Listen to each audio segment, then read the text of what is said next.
जय महाकाल मेरे प्रिय मित्रों। 12 ज्योतिर्लिंगों की कथा जानिए। क्या है मोक्ष व सिद्धि प्रदान करने वाले 12 ज्योतिर्लिंगों की स्तुति व महिमा। तो आइए जानते हैं। भारत एक ऐसा देश है जिसकी चेतना धर्म प्रधान है। यहाँ छोटे बड़े कई मंदिर स्थित हैं। इन मंदिरों में भी भगवान शिव के मंदिरों की महिमा अपार है और इनमें भी सबसे अधिक महत्व है भगवान शिव के 12 ज्योतिर्लिंग का।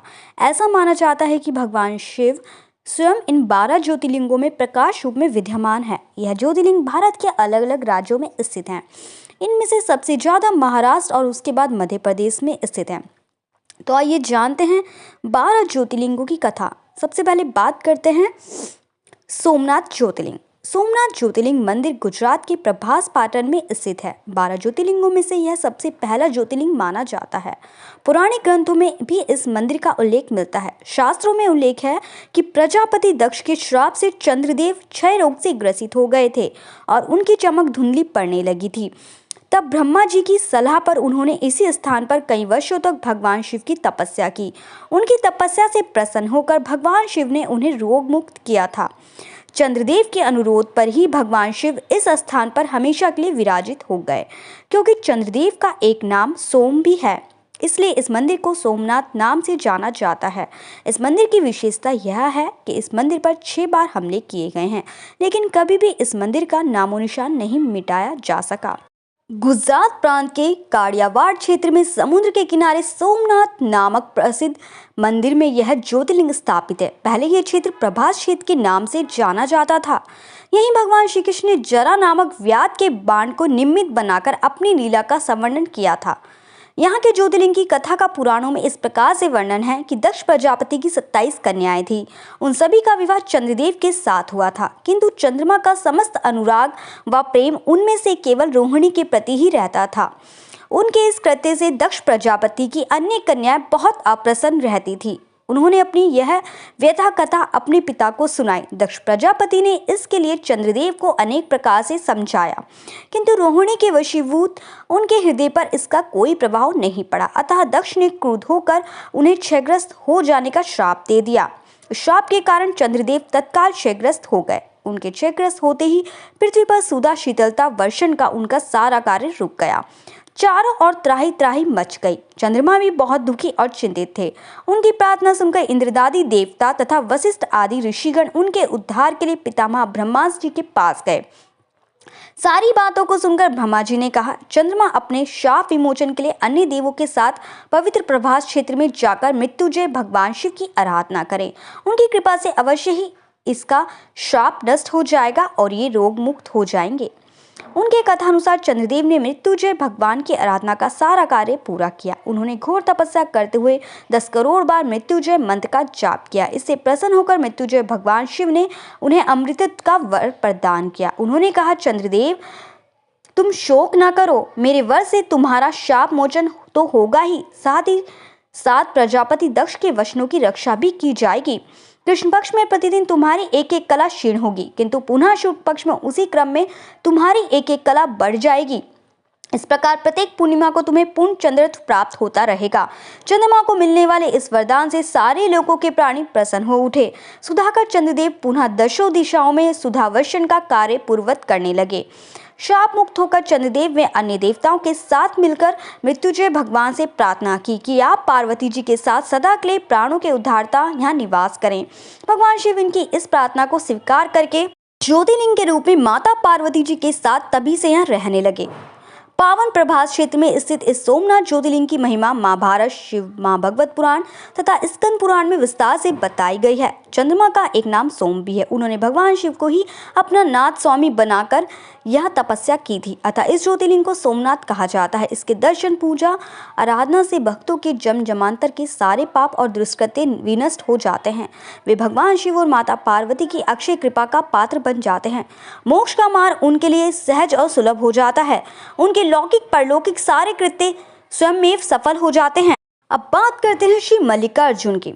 आंध्र प्रदेश में कृष्णा नदी के तट पर दक्षिण का कैलाश कहे जाने वाले श्री शैल पर्वत पर श्री मल्लिकार्जुन ज्योतिर्लिंग स्थित है। महाभारत, शिव पुराण तथा पद्म पुराण आदि धर्म ग्रंथों में इसकी महिमा और महत्ता का विस्तार से वर्णन किया गया है। पुराणों में इस ज्योतिर्लिंग की कथा इस प्रकार से वर्णन है। एक समय की बात है, भगवान शंकर जी के दोनों पुत्र श्री गणेश और श्री कार्तिकेय स्वामी विवाह के लिए परस्पर झगड़ने लगे।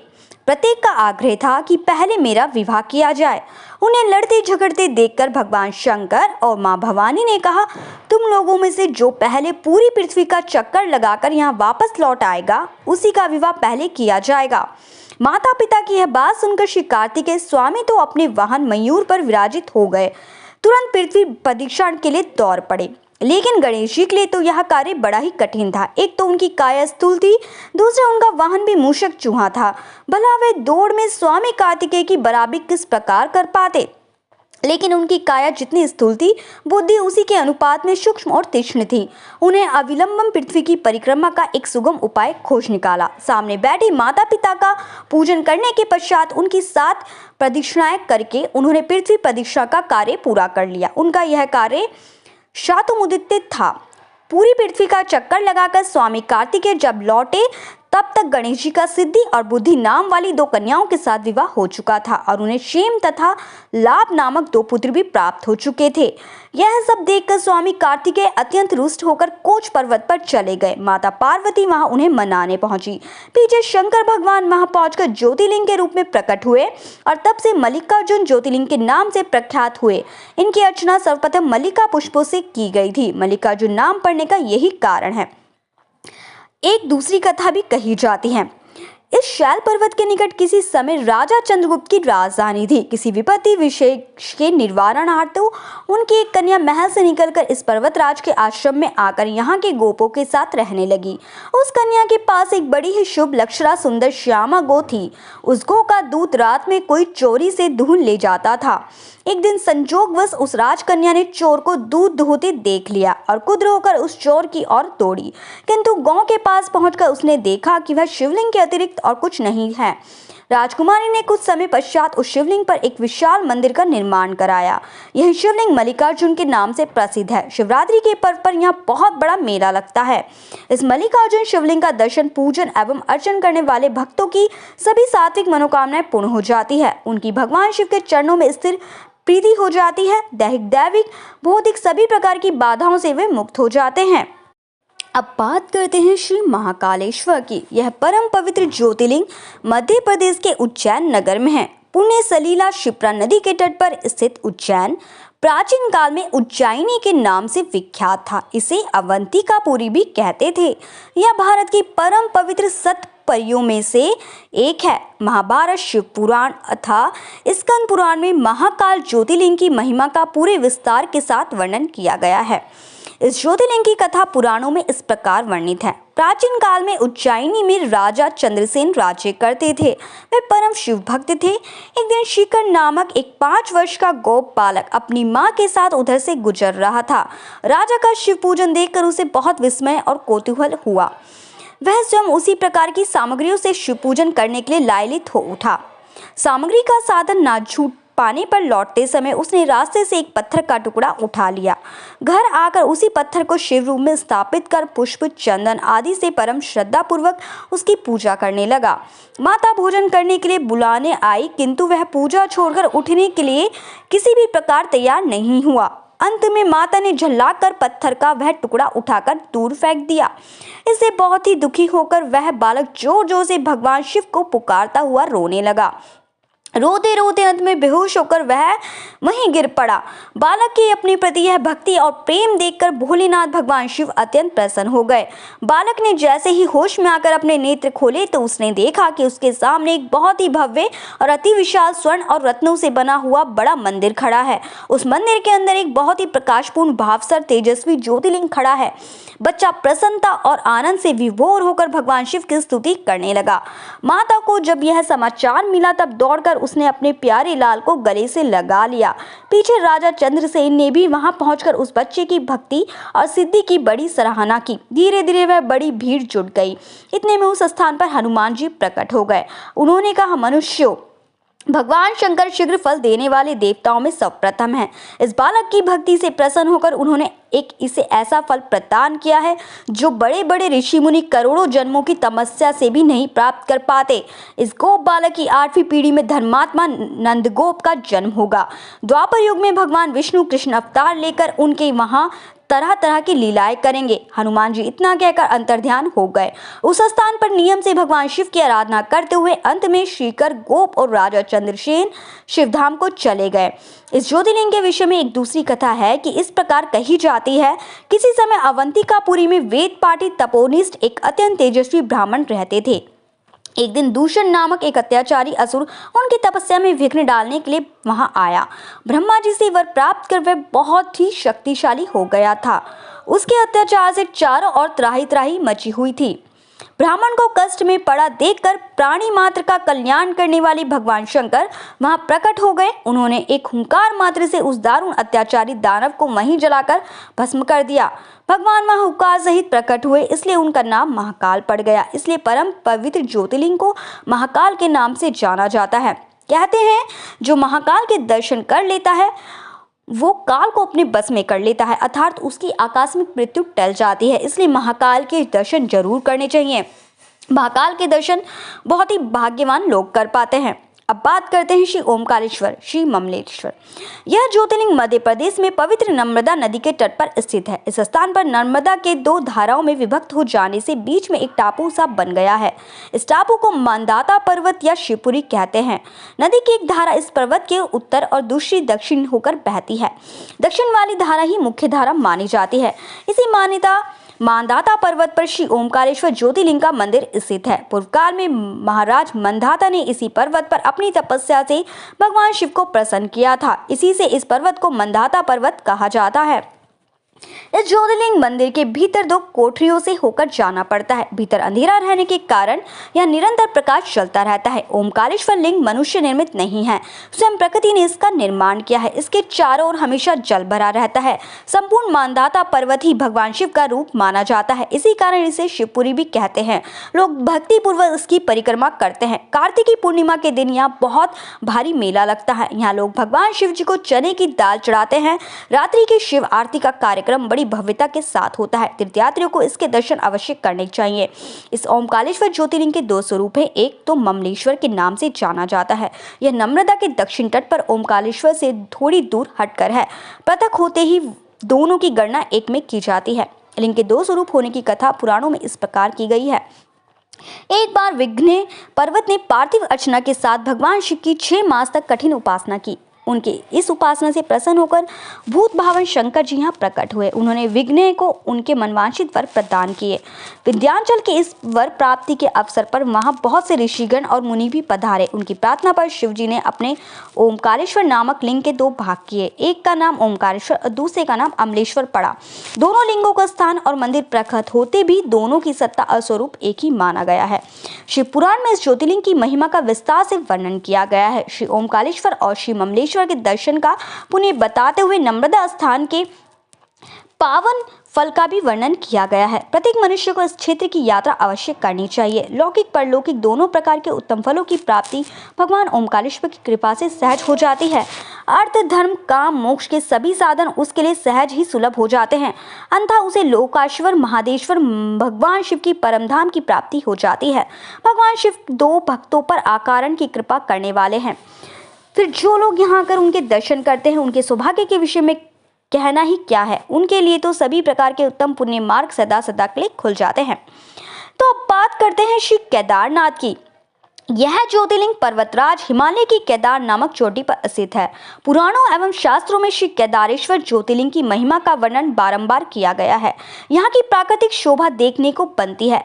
इस चोटी के पश्चिम भाग में पुण्यमती मंदाकिनी नदी के तट पर स्थित केदारेश्वर महादेव का मंदिर अपने स्वरूप से ही हमें धर्म और अध्यात्म की ओर बढ़ने का संदेश देता है।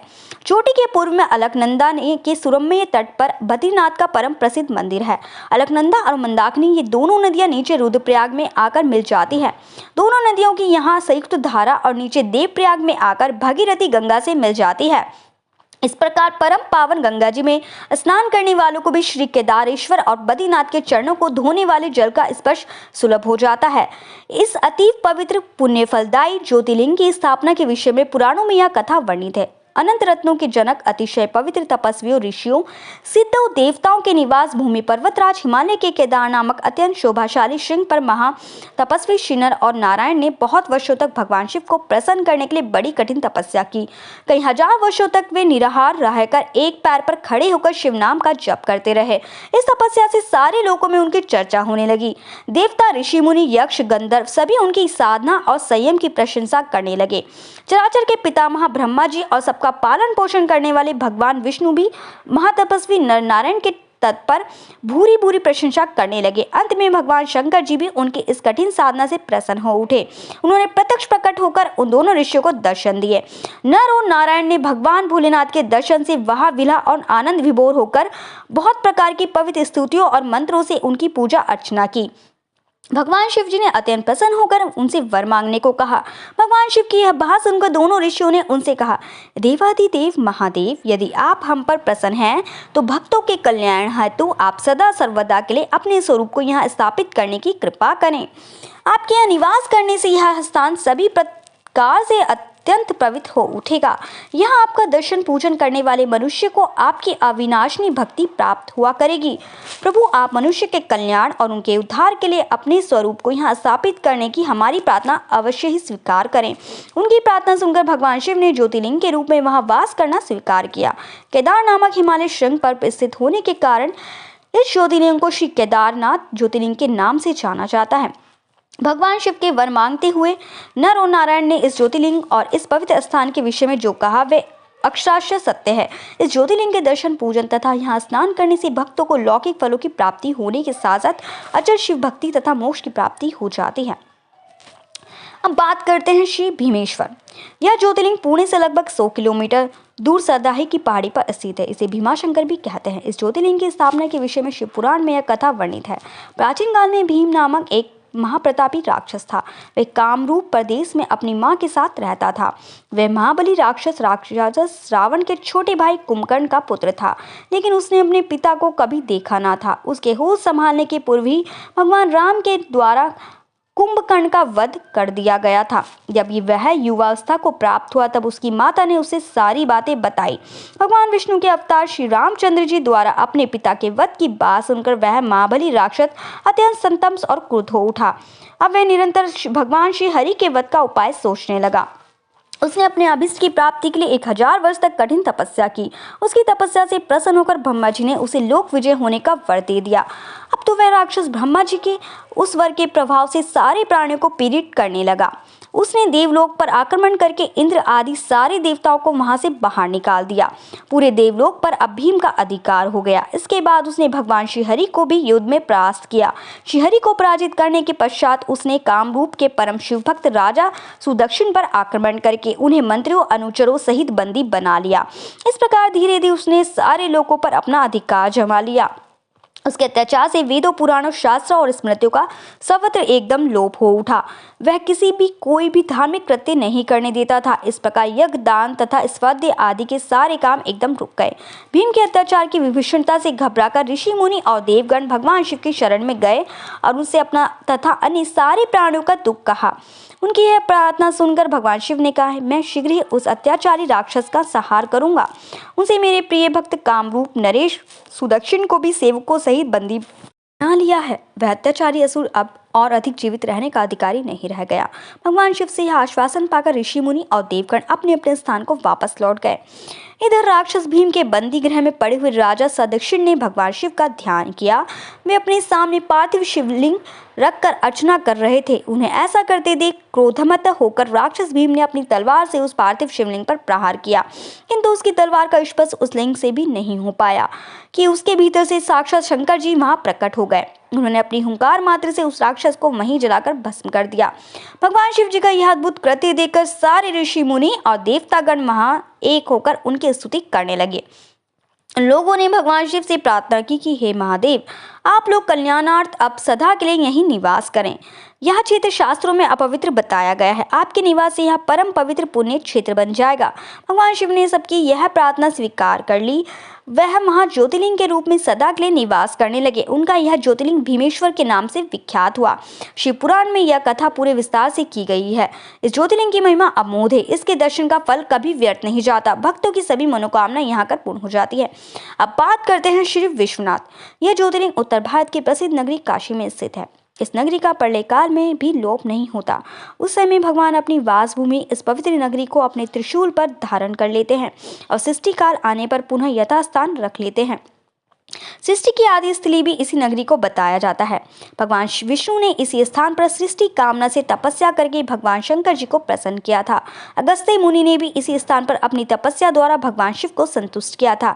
इस पवित्र नगरी की महिमा ऐसी कही गई है, यहाँ जो भी प्राणी अपने प्राण त्याग करता है उसे मोक्ष की प्राप्ति होती है।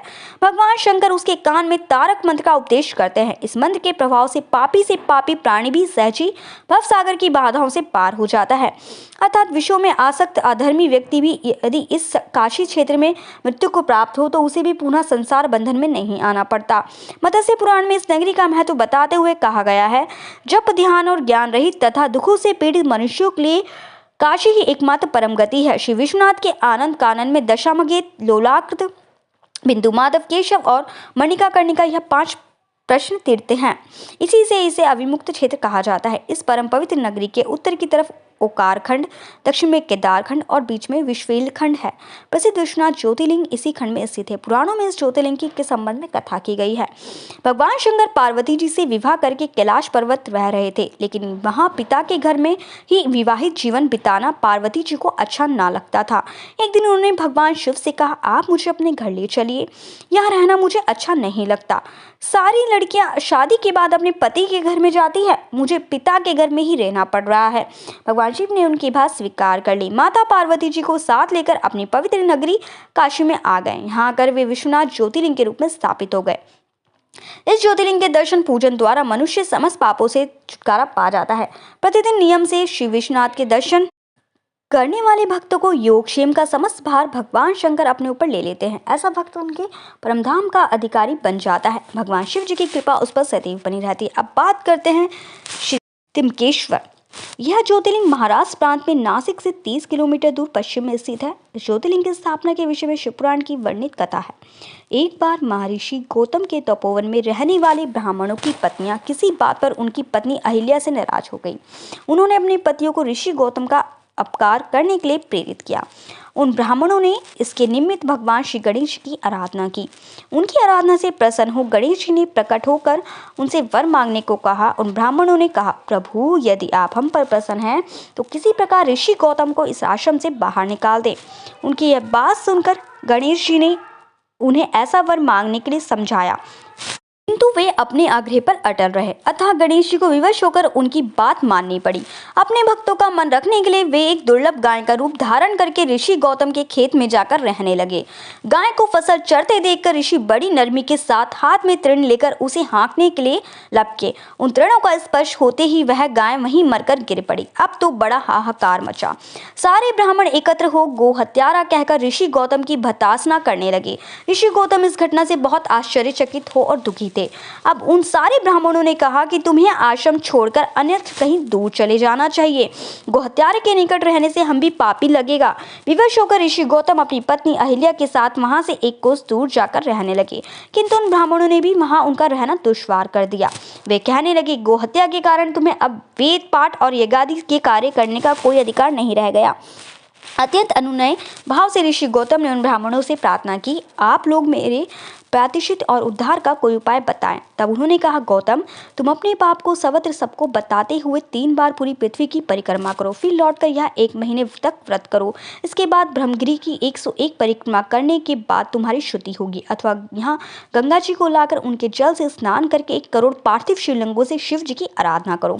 इसके बाद पुनः गंगा जी में स्नान करके इस ब्रह्मगिरी की 11 बार परिक्रमा करो। फिर 100 घड़ों के पवित्र जल से पार्थिव शिवलिंगों को स्नान कराने से तुम्हारा उद्धार होगा। होगा। ब्राह्मणों के कथानुसार महर्षि गौतम वे सारे कार्य पूरे करके पत्नी के साथ पूर्णतः तल्लीन होकर भगवान शिव की आराधना करने लगे। इससे प्रसन्न हो भगवान शिव ने प्रकट होकर उनसे वर मांगने को कहा।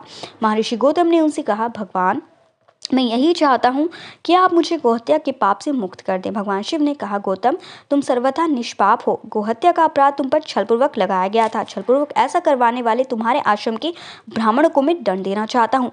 इस पर महर्षि गौतम ने कहा कि हे प्रभु, उन्हीं के निमित्त से तो मुझे आपका दर्शन प्राप्त हुआ है। अब उन्हें मेरा परमहित समझकर उन पर आप क्रोध ना करें। बहुत से ऋषियों, मुनियों और देवगणों ने यह एकत्र हो गौतम की बात का अनुमोदन करते हुए भगवान शिव से सदा वहां निवास करने की प्रार्थना की। वे उनकी बात मानकर वहां त्र्यंबक ज्योतिर्लिंग के नाम से स्थित हो गए। गौतम जी द्वारा लाई गई गंगा जी भी वहां पास में गोदावरी नाम से प्रवाहित होने लगी। यह ज्योतिर्लिंग समस्त पुण्यों को प्रदान करने वाला है। अब बात करते हैं श्री वैजनाथ। यह ज्योतिर्लिंग बिहार प्रांत के संथाल परगने में स्थित है। शास्त्र और लोक दोनों में उसकी बड़ी प्रसिद्धि है। इसकी स्थापना के विषय में यह कथा कही जाती है, एक बार राक्षस रावण ने हिमालय पर जाकर भगवान शिव का दर्शन प्राप्त करने के लिए बड़ी घोर तपस्या की। उसने एक एक करके अपने सिर काटकर शिवलिंग पर चढ़ाना शुरू कर दिया। इस प्रकार उसने अपने 9 सिर वहां काटकर चढ़ा दिए। जब वह अपना 10वां सिर और अंतिम सिर काटकर चढ़ाने के लिए उद्यत हुआ, तब भगवान शिव अति प्रसन्न और संतुष्ट होकर उसके समक्ष प्रकट हो गए। शीश काटने के उत्तम रावण का हाथ पकड़कर उन्होंने उसे ऐसा करने से रोक दिया। उसके 9 सिर भी पहले की तरह जोड़ दिए और अत्यंत प्रसन्न होकर उससे वर मांगने को कहा। रावण ने वर के रूप में भगवान शिव को उस शिवलिंग को अपनी राजधानी लंका में ले जाने की अनुमति मांगी। भगवान शिव ने उसे यह वरदान तो दे दिया, लेकिन एक शर्त भी उसके साथ लगा दी। उन्होंने कहा, तुम शिवलिंग ले जा सकते हो, किंतु यदि रास्ते में इसे कहीं रख दोगे तो यह वहीं अचल हो जाएगा, तुम फिर उसे उठा ना सकोगे। रावण ने इस बात को स्वीकार कर लिया। उस शिवलिंग को उठाकर लंका के लिए ले चल पड़ा। चलते चलते एक जगह मार्ग में उसे लघुशंका करने की आवश्यकता महसूस हुई। उस शिवलिंग को वह अहीर के साथ हाथ में थमाकर लघुशंका की निवृत्ति के लिए चल पड़ा। उस अहीर को शिवलिंग पर भार बहुत अधिक लगा और वह उसे संभाल ना सका। विवश होकर उसने शिवलिंग को वहीं भूमि पर रख दिया। रावण जब लौट कर आया तो वह बहुत प्रयत्न करने के बाद भी उस शिवलिंग को किसी प्रकार भी उठा ना सका। अंत में थककर उस पवित्र शिवलिंग पर अपने अंगूठे का निशान बनाकर उसे वहीं छोड़कर लंका को लौट गया। तत्पश्चात ब्रह्मा, विष्णु आदि देवताओं ने वहां कर उस शिवलिंग का पूजन किया। इस प्रकार वहां उसकी प्रतिष्ठा कर वे लोग अपने अपने धाम को लौट गए। यह ज्योतिर्लिंग श्री वैजनाथ के नाम से जाना जाता है। श्री वैजनाथ ज्योतिर्लिंग अनंत फलों को देने वाला है। यह 11 अंगुल ऊंचा है। इसके ऊपर अंगूठे के आकार का घड़ा है। कहा जाता है कि यह वही निशान है जिसे रावण ने अपने अंगूठे से बनाया था। यहाँ दूर दूर से तीर्थों का जल लाकर चढ़ाने का विधान है। रोग मुक्ति के लिए इस भी शिवलिंग की महिमा अपरंपार है। ज्योतिर्लिंग की महिमा बहुत प्रसिद्ध है। पुराणों में बताया गया है कि जो मनुष्य इस ज्योतिर्लिंग का दर्शन करता है उसे अपने समस्त पापों से छुटकारा मिल जाता है। उस पर भगवान शिव की कृपा सदा बनी रहती है। दैविक भौतिक कष्ट उसके पास भूलकर भी नहीं आते हैं। भगवान शंकर की कृपा से वह सारी बाधाओं, समस्त रोग शोकों से छुटकारा पा जाता है। उसे परम शांतिदायक श्रीधाम की प्राप्ति होती है। अब बात करते हैं श्री नागेश्वर। भगवान शिव का यह प्रसिद्ध ज्योतिर्लिंग गुजरात प्रांत में द्वारिकापुरी से लगभग 17 मीलों की दूरी पर स्थित है। इस पवित्र ज्योतिर्लिंग के दर्शन की शास्त्र में बड़ी महिमा बताई गई है। कहा गया है कि जो श्रद्धापूर्वक इसकी उत्पत्ति और महात्म्य की कथा सुनेगा, इस सारे पापों से छुटकारा पाकर समस्त सुखों का भोग करता हुआ अंत में भगवान शिव के परम पवित्र दिव्य धाम को प्राप्त होगा। इस ज्योतिर्लिंग के संबंध में ये कथा है। सुप्रिय नामक एक बड़ा धर्मात्मा और सदाचारी वैश्य था। वह भगवान शिव का अनन्य भक्त था। वह निरंतर उनकी आराधना, पूजन और ध्यान में तल्लीन रहता था। अपने सारे कार्य वे भगवान शिव को अर्पित करता था।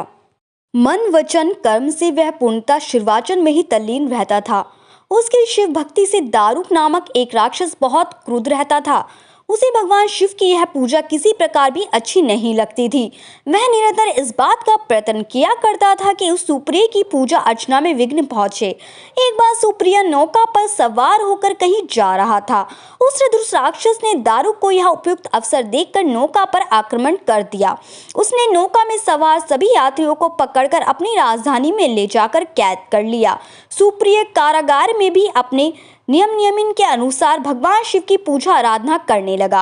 अन्य बंदी यात्रियों को भी वह शिव भक्ति की प्रेरणा देने लगा। दारुक ने जब अपने सेवकों से सुप्रिय के विषय में यह समाचार सुना, तब वह अत्यंत क्रुद्ध होकर उस कारागार में आ पहुंचा। सुप्रिय उस समय भगवान शिव के चरणों में ध्यान लगाए हुए दोनों आंखें बंद किए बैठा था। उस राक्षस ने उसकी यह मुद्रा देखकर अत्यंत भीषण स्वर में उसे डांटने हुए कहा, अरे दुष्ट वैश्य, तू आंखें बंद कर इस समय यहाँ कौन से उपद्रव और षड्यंत्र करने की बातें सोच रहा है। उसके यहाँ कहने पर धर्माता शिव भक्त सुप्रिय की समाधि भंग नहीं हुई। अब तो वह दारू राक्षस क्रोध से एकदम पागल हो उठा। उसने तत्काल अपने अनुचरों को सुप्रिय तथा अन्य सभी बंदियों को मार डालने का आदेश दे दिया। सुप्रिय उसके इस आदेश से जरा भी विचलित और भयभीत नहीं हुआ। वे एकाग्र मन से अपनी और अन्य बंदियों की मुक्ति के लिए भगवान शिव से प्रार्थना करने लगा। उसे यह पूर्ण विश्वास था कि मेरे आराध्य भगवान शिव जी इस विपत्ति से मुझे अवश्य ही छुटकारा दिलाएंगे।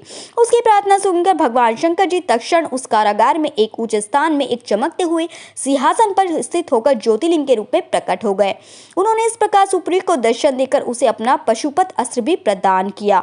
इस अस्त्र से राक्षस दारुक तथा उसके सहायक का वध करके सुप्रिय शिवधाम को चला गया। भगवान शिव के आदेश अनुसार इस ज्योतिलिंग का नाम नागेश्वर पड़ा। अब बात करते हैं श्री रामेश्वर। इस ज्योतिलिंग की स्थापना मर्यादा पुरुषोत्तम भगवान श्री रामचंद्र जी ने की थी। स्कंद पुराण में इसकी महिमा विस्तार से वर्णित है। इसके विषय में यह कथा कही जाती है, जब भगवान श्री रामचंद्र जी लंका पर चढ़ाई करने के लिए जा रहे थे, तब इसी स्थान पर उन्होंने समुद्र की बालू से शिवलिंग बनाकर उसका पूजन किया था। ऐसा भी कहा जाता है कि इस स्थान पर ठहरकर भगवान राम जी जल पी ले रहे थे कि आकाशवाणी हुई कि मेरी पूजा किए बिना ही जल पीते हो। इस वाणी को सुनकर भगवान श्री राम ने बालू से शिवलिंग बनाकर उसकी पूजा की तथा भगवान शिव से रावण पर विजय प्राप्त करने का वर मांगा। उन्होंने प्रसन्नता के साथ यह वर भगवान श्री राम को दे दिया। भगवान शिव ने लोक कल्याण ज्योतिलिंग के रूप में वहां निवास करने की सबकी प्रार्थना भी स्वीकार कर ली। तभी से यह ज्योतिलिंग यहाँ विराजमान है। इस ज्योतिलिंग के विषय में एक दूसरी कथा है। इस प्रकार कही जाती है, जब भगवान श्री राम रावण का वध करके लौट रहे थे, तब उन्होंने अपना पहला पड़ाव समुद्र के उस पार गंधमादन पर्वत पर डाला था। वहां बहुत से ऋषि और मुनिगण भगवान श्री राम दर्शन के लिए उनके पास आए। उन सभी का आदर सत्कार करते हुए भगवान राम ने उनसे कहा कि पुलस्त्य के वंशज रावण का वध करने का कारण मुझ पर ब्रह्म हत्या का पाप लग गया है। आप लोग मुझे इससे निवृत्ति का उपाय बताइए। यह बात सुनकर वहां उपस्थित सारे ऋषियों मुनियों ने एक स्वर से कहा कि आप यह शिवलिंग की स्थापना कीजिए, इससे आप ब्रह्म हत्या के पाप से छुटकारा पा जाएंगे। भगवान श्री राम ने उनकी यह बात स्वीकार कर हनुमान जी को कैलाश पर्वत जाकर वहां से शिवलिंग लाने का आदेश दिया। हनुमान जी तत्काल ही वहां पहुंचे, किंतु उन्हें उस समय वहां भगवान शिव के दर्शन नहीं हुए। अतः वे उसका दर्शन प्राप्त करने के लिए वहीं बैठकर तपस्या करने लगे। कुछ काल पश्चात शिव जी के दर्शन प्राप्त कर हनुमान जी शिवलिंग लेकर लौटे, किंतु तब तक शुभ मुहूर्त बीत जाने की आशंका से यहाँ सीता जी द्वारा लिंग की स्थापना का कार्य कराया जा चुका था। हनुमान जी को यह सब देखकर बहुत दुख हुआ। उन्होंने अपनी व्यथा भगवान श्री राम से कह सुनाई। भगवान ने पहले ही लिंग स्थापित किए जाने का कारण हनुमान जी को बताते हुए कहा, यदि तुम चाहो तो उस लिंग को यहाँ से उखाड़कर हटा दो। हनुमान जी अत्यंत प्रसन्न होकर उस लिंग को उखाड़ने लगे, किंतु बहुत प्रयत्न करने पर भी वह टस से मस नहीं हुआ। अंत में उन्होंने उस शिवलिंग को अपनी पूंछ में लपेटकर उखाड़ने का प्रयत्न किया, फिर भी वह ज्यों का त्यों अड़ी तरह बना रहा। उल्टे हनुमान जी ही धक्का खाकर एक कोस दूर मूर्छित होकर गिरे। उनके शरीर से रक्त बहने लगा। यह देखकर सभी लोग अत्यंत व्याकुल हो उठे। माता सीता जी पुत्र से भी प्यारे अपने हनुमान के शरीर पर हाथ फेरती हुई विलाप करने लगी। मूर्छित दूर होने पर हनुमान जी ने भगवान श्री राम को परम ब्रह्म के रूप में सामने देखा। भगवान ने उन्हें शंकर जी की महिमा बताकर उसका प्रबोध किया। हनुमान जी द्वारा लाए गए लिंग की स्थापना भी वहीं पास में करा दी गई। अब बात करते हैं श्री धूमेश्वर। द्वादश ज्योतिर्लिंगों में से यह अंतिम ज्योतिर्लिंग है। इसे धुष्मेश्वर, दृशेश्वर तथा दृशेश्वर भी कहा जाता है। यह महाराष्ट्र प्रदेश में दौलताबाद से 12 मील दूर बैरुंठ गांव में स्थित है। इस ज्योतिर्लिंग के विषय में पुराणों में कथा वर्णित है। दक्षिण देश में देवगिरी पर्वत के निकट सुधर्मा नामक एक अत्यंत तेजस्वी तपोनिष्ठ ब्राह्मण रहता था। उसकी पत्नी का नाम सुदेह तथा दोनों में परस्पर बहुत प्रेम था। किसी प्रकार का कोई कष्ट उन्हें नहीं था, लेकिन उन्हें कोई संतान नहीं थी। ज्योतिष गणना से पता चला कि सुदेह के गर्भ में संतानोत्पत्ति हो ही नहीं सकती। सुदेह संतान की बहुत भी इच्छुक थी। उसने सुधर्मा से अपनी छोटी बहन से दूसरा विवाह करने का आग्रह किया। पहले तो सुधर्मा को यह बात नहीं अच्छी लगी, लेकिन अंत में अपनी पत्नी की जिद के आगे झुकना ही पड़ा। वे उसका आग्रह टाल नहीं पाए। वह अपनी पत्नी की छोटी बहन धूषमा को ब्याह कर ले आए। धूषमा अत्यंत विनीत और सदाचारी स्त्री थी। वह भगवान शिव की अत्यंत भक्ति थी। प्रतिदिन 101 पार्थिव शिवलिंग बनाकर हृदय की सच्ची निष्ठा के साथ उनका पूजन करती थी। भगवान शिव जी की कृपा से थोड़े ही दिन बाद उसके गर्भ से अत्यंत सुंदर और स्वस्थ बालक ने जन्म लिया। बच्चे के जन्म से सुदेहा और धुषमा दोनों को ही आनंद का पार ना पा सका। दोनों के दिन बड़े आराम से बीत रहे थे, लेकिन न जाने कैसे ही थोड़े दिन बाद सुदेहा के मन में एक कुविचार ने जन्म लिया। वह सोचने लगी, मेरा तो इस घर में कुछ है ही नहीं, सब कुछ धुषमा का है। अब तक सुधर्मा के मन का कुविचार रूपी अंकुर एक विशाल वृक्ष का रूप ले चुका था। अंततः एक दिन उसने धुषमा को युवा पुत्र को रात में सोते समय मार डाला। उसके शव को ले जाकर उसने उसी तालाब में फेंक दिया जिसमें धुषमा प्रतिदिन पार्थिव शिवलिंगों को फेंका करती थी। मेरे पति पर भी उसने अधिकार जमा लिया, संतान भी उसी की। यह कुविचार धीरे धीरे उसके मन में बढ़ने लगा। इधर धुषमा का वह बालक भी बड़ा हो रहा था, धीरे धीरे जवान हो गया, उसका विवाह भी हो गया। अब तक सुधर्मा का मन कुविचार रूपी अंकुर एक विशाल वृक्ष का रूप ले चुका था। अंततः एक दिन उसने धुषमा के युवा पुत्र को रात में सोते समय मार डाला। उसके शव को ले जाकर उसने उसी तालाब में फेंक दिया जिसमें धुषमा प्रतिदिन पार्थिव शिवलिंगों को फेंका करती थी। सुबह होते ही सबको इस बात का पता लगा। पूरे घर में कुरमहा मच गया। सुधर्मा और उसकी पुत्रवधू दोनों सिर पीट पीट कर फूट कर रोने लगे, लेकिन धुषमा नित्य की भांति भगवान शिव की आराधना में तल्लीन रही, जैसे कुछ हुआ ही ना हो। पूजा समाप्त करने के बाद वह पार्थिव शिवलिंगों को तालाब में छोड़ने के लिए चल पड़ी। जब वह तालाब में लौटने लगी तो उसी समय उसका प्यारा लाल तालाब के भीतर से निकलकर आता हुआ दिखलाई पड़ा। वह सदा की भांति आकर धुषमा के चरणों पर गिर पड़ा, जैसे कहीं आसपास में ही घूमकर आ रहा हो। इसी समय भगवान शिव भी वहां प्रकट होकर धुषमा से वर मांगने को कहने लगे। वह सुदेहा की घिनौनी करतूत से अत्यंत क्रुद्ध हो उठे थे। अपने त्रिशूल द्वारा उसका गला काटने के उद्यत दिखलाई दे रहे थे। धुषमा ने हाथ जोड़कर भगवान शिव से कहा, प्रभु, यदि आप मुझ पर प्रसन्न हैं तो मेरी उस अभागिन बहन को क्षमा कर दें।